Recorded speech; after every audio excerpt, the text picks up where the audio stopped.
Hi there BookTube, it's Eleanor here, and today I'm going to be talking about the books that I read in April. April was a really good reading month for me for various reasons. There was a little bit of motivation there from a readathon that I ran and also from a readathon that I took part in. And I was just motivated to sit down and read. I read some really good books. There was no 5 stars this month, which was a bit of a shame, but there was plenty of 4 stars and 3 stars. And I don't think there was any DNFs or 2 stars. So I'm really excited about that. So I read 17 books in total, and 9 of those were 4 stars and 8 of those were 3 stars. I read 1 graphic novel, 3 adult contemporary books, 2 non-fiction books, 7 YA contemporary books, 2 science fiction and fantasy books, and 2 magical realism books. This month I went to book jail twice for 2 books that I was really interested in reading, and they were Big Bones and The Exact Opposite of OK.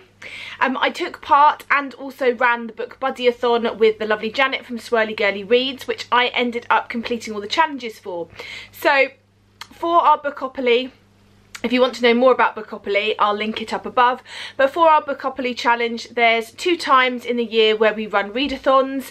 And if you run a readathon in the year, you get to use your Waterworks or your electricity company cards. And for those, you roll the dice. So whatever you get on the dice, you times by 10.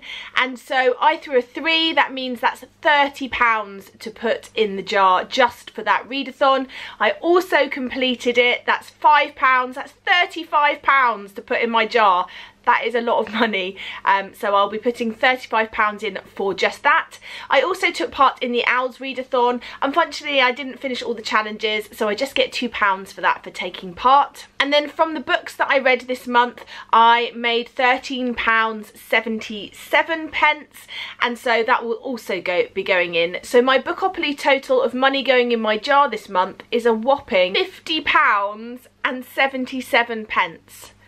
Wow. That's a lot of money. Yeah, so £50.77 will be going in my Bookopoly jar this month. I will need to get that out the bank and I shall be putting it in. Let's go through the books and the star ratings now. We'll start with the 3-star reads. Out of the Blue, Sunflowers in February, I Stop Somewhere, I Have Lost My Way, This Is Going to Hurt, From Here to Eternity, Bingo Love, The Hazelwood, and then for my 4-star reads, Big Bones, The Exact Opposite of OK, The Wonder of Us, Only Child, The Hating Game, The Astonishing Colour of After, Throne of Glass, Eleanor Oliphant is Fine, and Aftercare Instructions. So as I say, a really good reading month for me. Today I want to talk to you about one of the 4-star reads that I read because it was very close to a 5-star, and I think it's one that a lot of you might be interested in. And that is Aftercare Instructions by Bonnie Pipkin. This is the story of 17-year-old Genesis. At the start of this book, Genesis is in Planned Parenthood having an abortion, and her boyfriend of a 1.5 years, Peter, is meant to be in the waiting room. When she emerges after having the abortion, Peter isn't there and isn't returning her calls. She has no idea where he is, and she has no idea how she's going to get home. For the rest of the book, we follow Genesis after this portrayal, and as well as following the present day and the aftermath of the abortion, we also have flashbacks to Peter and Genesis' relationship, and this is told through a 4-act play.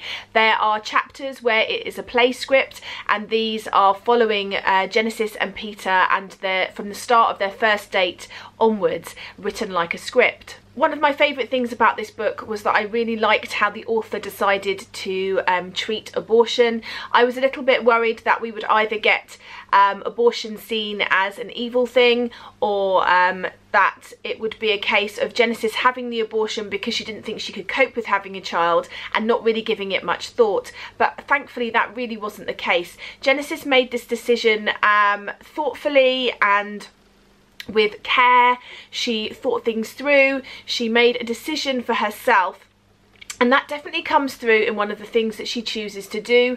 When she's going through the abortion, they ask her if she wants to be sedated, and she says she just wants to be numbed. She doesn't want to be sedated. She wants to be conscious through this. She wants it to be a conscious decision and something that she has decided consciously to do, and it's not something that she's just going to forget about and treat lightly. I thought that the author treated this topic with real respect, and there was more of a neutral stance on abortion. It didn't sway either way, which I thought was a really good way of doing it. Actually, abortion doesn't even seem like the main theme of this book. It's merely the catalyst to start this book rolling and to start us thinking about this relationship between these two teenagers, and to take a more in-depth look into Genesis's life and what has led her to this point. So we're looking really more at grief. Genesis has lost her father, and also in the way that her father has died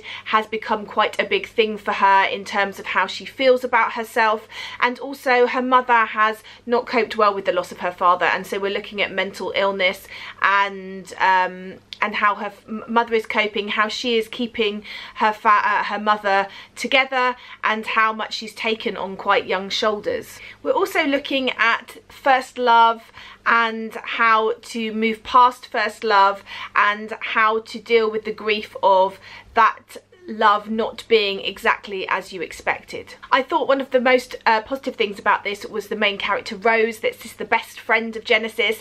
I thought she came across with searing honesty at times. She gives a dose of hard reality to Genesis when she needs it, which I think is really important. And Genesis is often a character that seems like she's quite self-absorbed and she's merely interested in what's going on with her more, and I feel like Rose really pushes her out of that and calls her on it, and I thought that was really important and shows a really strong friendship. And although Rose does do that and she does give Genesis, you know, those hard words, she's also someone that's solid and dependable and reliable for Genesis, and someone she can really turn to. I read this book in a day and I can't really put my finger on why I didn't give it 5 stars. There just wasn't what I like to call that magic, which really sort of bumps it up. I would definitely say if I was doing half-star ratings it would be 4.5, but it's definitely a solid 4-star read. And yeah, just missing that slight magic, I don't know, something that really does something to me. I can't put my finger on what makes it a 5-star, but a 4-star nonetheless, and definitely one that I would recommend to people. So that is probably my star book of the month this month. What have you been reading? What's been your favourite book this month? Have you given any 5 stars? If so, what were they? Let's chat as usual, and I'm off to go and raid my bank account to put £50 and 77 pence into my Bookopoly jar. Bye for now, BookTube.